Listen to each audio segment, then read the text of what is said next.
আসুন আল্লাহ রব্বুল আলামিনের তরফ থেকে রিজিক বৃদ্ধির ৬টি আমল আমরা জেনে নেই। মুমিন হিসাবে আমরা আমাদের নিয়ত থাকবে অধিক রিজিক অর্জনের মাধ্যমে আল্লাহর রাস্তায় খরচ করা, পরিবারের দেখাশোনা করা, অপরকে সাহায্য করা এবং জান্নাত অর্জন করা। স্বার্থান্ধতা থেকে আমাদের মুক্ত থাকতে হবে। যদি আপনার নিয়ত এমনটাই হয় তাহলে কোরআন ও সুন্নাহ থেকে আহরিত এই ৬টি উপায় আপনার জন্য আজ উপস্থাপন করছি।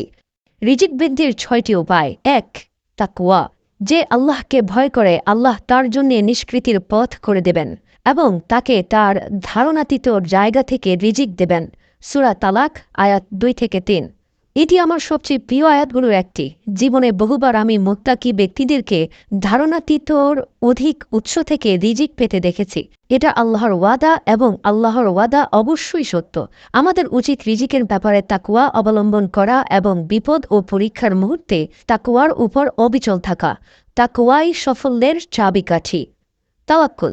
যে ব্যক্তি আল্লাহর উপর ভরসা করে তার জন্য তিনি যথেষ্ট। আল্লাহ তার কাজ পূর্ণ করবেন। আল্লাহ সব কিছুর জন্যে একটি পরিমাণ স্থির করে রেখেছেন। সূরা তালাক আয়াত ৩। উপরের আয়াতটির বাকি অংশ আমাদের আলোচনায় সেভাবে স্থান পায় না। প্রথম অংশ তাকওয়ার কথা বলে, দ্বিতীয় অংশ তাওয়াক্কুলের। তাওয়াক্কুল করার অর্থ হল আপনার যা প্রাপ্য তা আল্লাহ আপনাকে দেবেনই, সেই দৃঢ় বিশ্বাস অন্তরে ধারণ করে সর্বোচ্চ চেষ্টা করে যাওয়া। কঠিনতম মুহূর্তেও আল্লাহর সাহায্যের উপর আস্থা রাখা রিজিকের তালা খোলার একটি গুরুত্বপূর্ণ হাতিয়ার এই তাওয়াক্কুল। ৩ নম্বর হচ্ছে দান সাদাকা।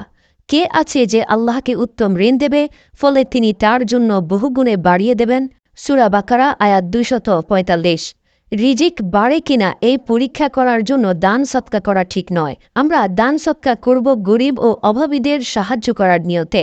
নিয়তের বিশুদ্ধতা ও দানের মানের ভিত্তিতে সওয়াব ১০ থেকে বহুগুণ বৃদ্ধি করা হয়। যেসব দিনদার মুসলিম প্রচুর রিজিক লাভ করেন তাদের বৈশিষ্ট্য হল দানশীলতা। তাকওয়া ও তাওয়াক্কুল অবলম্বনের পাশাপাশি যারা দান সৎকা করেন তাদের রিজিকের পরিমাণ হয় কল্পনাতীত। ৪ নম্বর পয়েন্টটি হচ্ছে কৃতজ্ঞতা। আর যখন তোমাদের রব ঘোষণা দিলেন, যদি তোমরা শুকরিয়া আদায় করো তবে আমি অবশ্যই তোমাদের বাড়িয়ে দেব, আর যদি তোমরা অকৃতজ্ঞ হও নিশ্চয়ই আমার আযাব বড় কঠিন। সূরা ইব্রাহিম আয়াত ৭। রিজিক বৃদ্ধি করার চতুর্থ উপায় হল আল্লাহ আপনাকে যা দিয়েছেন তা যত কমই মনে হোক না কেন তার ব্যাপারে কৃতজ্ঞ হওয়া। সাধারণ নিয়ম হল শুকরিয়া আদায় করলে বৃদ্ধি পায় আর অভিযোগ করলে হ্রাস পায়। আল্লাহ আপনাকে যা যা দিয়েছেন তার দিকে তাকান আর প্রতিটা জিনিসের জন্য কৃতজ্ঞ হন। কৃতজ্ঞতাকে আপনার জীবনের অংশ বানিয়ে নিন। ৫ নম্বর পয়েন্ট, ইস্তেগফার তথা ক্ষমা প্রার্থনা। অতঃপর বলেছি, তোমরা তোমাদের পালনকর্তার ক্ষমা প্রার্থনা করো, তিনি অত্যন্ত ক্ষমাশীল।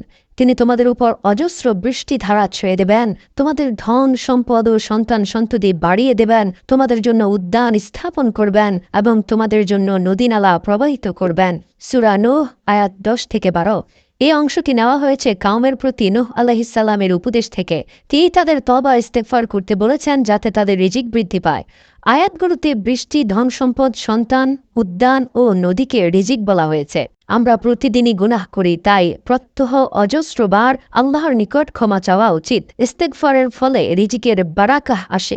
৬ নম্বর হচ্ছে পারিবারিক বন্ধন দৃঢ় করা। রাসূলুল্লাহ সাল্লাল্লাহু আলাইহি ওয়াসাল্লাম বলেছেন, যে কামনা করে যে তার রিজিক বৃদ্ধি পাক এবং জীবন দীর্ঘায়িত হোক, সে যেন আত্মীয়তার বন্ধন রক্ষা করে। সহিহ বুখারী। সর্বশেষ ধাপ হল পারিবারিক বন্ধন রক্ষা করা। একজন মুসলিম কখনো পারিবারিক বন্ধন ছিন্ন করে যে যার পথে চলে যেতে পারে না, এককেন্দ্রিক হয়ে থাকতে পারে না। ছোটখাটো বিষয় নিয়ে ভাই বোন, স্ত্রী, শ্বশুর শাশুড়ি, পিতামাতার সাথে সম্পর্ক বিচ্ছিন্ন করতে পারে না, বরং যত বেশি ত্যাগ, যত বেশি ধৈর্য ধারণ করা যায় এবং পারিবারিক বন্ধন রক্ষায় যত বেশি ত্যাগ করা যায়, আল্লাহর দরবারে তার উঁচা মাকাম হয়ে যায়। পারিবারিক বন্ধন রক্ষায় সচেষ্ট হলে আল্লাহ আমাদের রিজিক ও হায়াতে বারাকা দেবেন, এটি আল্লাহর গ্যারান্টি। শেষ কথাই বলতে চাই, মনে রাখবেন যে দুনিয়া হলো আসল গন্তব্যে পৌঁছানোর মাধ্যম মাত্র। আল্লাহর সন্তুষ্টি আসল কথা। রিজিক বেশি পেয়ে কোনো লাভ হবে না যদি তা আল্লাহর সন্তুষ্টির জন্য খরচ না করা হয়। স্মরণ রাখতে হবে যে অধিক রিজিকের সাথে আসে অধিক জবাবদিহিতা। আমরা আমাদের জান মাল কোন পথে ব্যয় করেছি তার জন্য আখিরাতে আল্লাহর নিকট হিসাব দিতে হবে। আল্লাহ রাব্বুল আলামিন আমাদের সবাইকে সরল সঠিক পথে পরিচালিত করুন। আমিন।